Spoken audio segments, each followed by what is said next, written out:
আমরা জানি যে প্রত্যেকটি মানুষের স্ত্রী তার বাম পাজরের হাড় দিয়ে তৈরি। তাহলে আমরা সমাজে দেখতে পাই একজন স্ত্রীলোক ভিন্ন ভিন্ন মানুষের সাথে বিয়ে হয়। দয়া করে একটু বুঝিয়ে বলবেন, মানে তাহলে এই মহিলা কয়জনের হাড় দিয়ে তৈরি হলেন?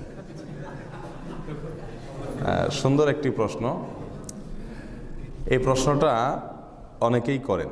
দেখুন, এই প্রশ্নের ভিত্তি হলো একটা ভুল ধারণা।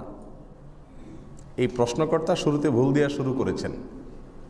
তিনি মনে করেছেন এবং অনেকেই মনে করেন যে যত স্ত্রী আছে পৃথিবীতে সব স্ত্রীরা সৃষ্টি হয়েছেন কোত্থেকে?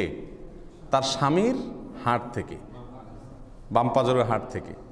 স্বামীর বাম পাজরের হাড় থেকে স্ত্রী তৈরি হয়েছেন, সব স্ত্রীরা এরকম। এই না আমাদের সমাজের ধারণা? এটা একটা ভুল ভিত্তিহীন একটা ধারণা। তাহলে যে বেচারির বিয়েই হয় নাই, এরকম অনেক মহিলা আছে না? বিয়ে হওয়ার আগে দুনিয়া থেকে চলে গেছে, আছে না নাই? তাহলে এই বেচারির কার হাড় থেকে তৈরি হলো? তারপরে যাইয়া আপনার যে মহিলা 2-3 জায়গায় বিয়ে হয়েছে, এই মহিলা কয়জনের হাড় দিয়ে তৈরি হলো?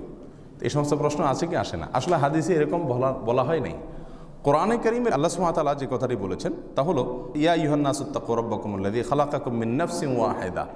হে মানুষ সকল, তোমরা ওই আল্লাহকে, তোমাদের ওই রবকে ভয় করো, যিনি তোমাদেরকে সৃষ্টি করেছেন, সবাইকে, গোটা মানব জাতিকে সৃষ্টি করেছেন একজন মানুষ থেকে। একজন থেকে সবাইকে সৃষ্টি করেছেন। সে একজন কে? আদম আলাইহিস সালাম। তার মানে হাওয়াও সৃষ্টি হয়েছেন কার থেকে? আদম থেকে। তারপরে এবার তাদের দুজন থেকে সৃষ্টি হয়েছে। তাহলে বাম পাজরের হাড় কথাটি প্রযোজ্য শুধু কার ক্ষেত্রে? আদম হাওয়ার ক্ষেত্রে। যে মা হাওয়া, তাকে আল্লাহ তাআলা সৃষ্টি করেছেন কোত্থেকে?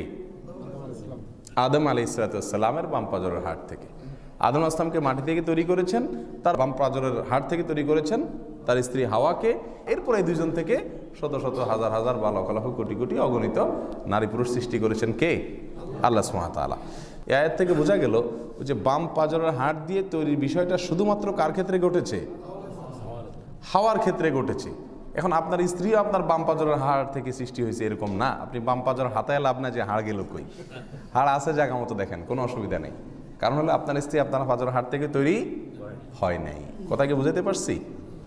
এছাড়া রাসূল করিম সাল্লাল্লাহু আলাইহি সাল্লামের যে হাদিস আছে, সেই হাদিসের ভিতরে যে ভাষ্য রয়েছে, সে ভাষ্যটা হলো যে মহিলাদেরকে সৃষ্টি করা হয়েছে বাম পাজরের হাড় থেকে। এর মানে এই না যে প্রত্যেক মহিলাকে একজন একজনকে যার যার বাম পাজরের হাড়। তার মানে তাদের গোড়া উৎপত্তি হলো বাম পাজরের হাড় থেকে। যার কারণে সমস্ত মহিলাদের ভেতরে ওই যে একটা বৈশিষ্ট্য সেটা থেকে যায় যে বেশি সোজা করতে গেলে কি হয়ে যাবে? ভেঙে যাবে। হাদিসে আসছে, নবী সাল্লাল্লাহু আলাইহি সাল্লাম বলেছেন, যদি বেশি সোজা করতে চাও তাহলে কিন্তু ভেঙে যাবে। মহিলা মানুষ নিয়ে খুব বেশি টানাটানি করতে চাইও না, খুব কৌশলে সোজা করার চেষ্টা করিও। কোনো সন্দেহ আছে? আমরা বাস্তবতা দ্বারা সেটা প্রমাণিত না আমাদের কাছে। এই জন্য প্রশ্নর উত্তর হলো যে সব মহিলারা সব স্বামীদের কাছ থেকে তাদের বাম পাজরের হাড় থেকে সৃষ্টি হন নাই। এ ধারণাটা ভুল।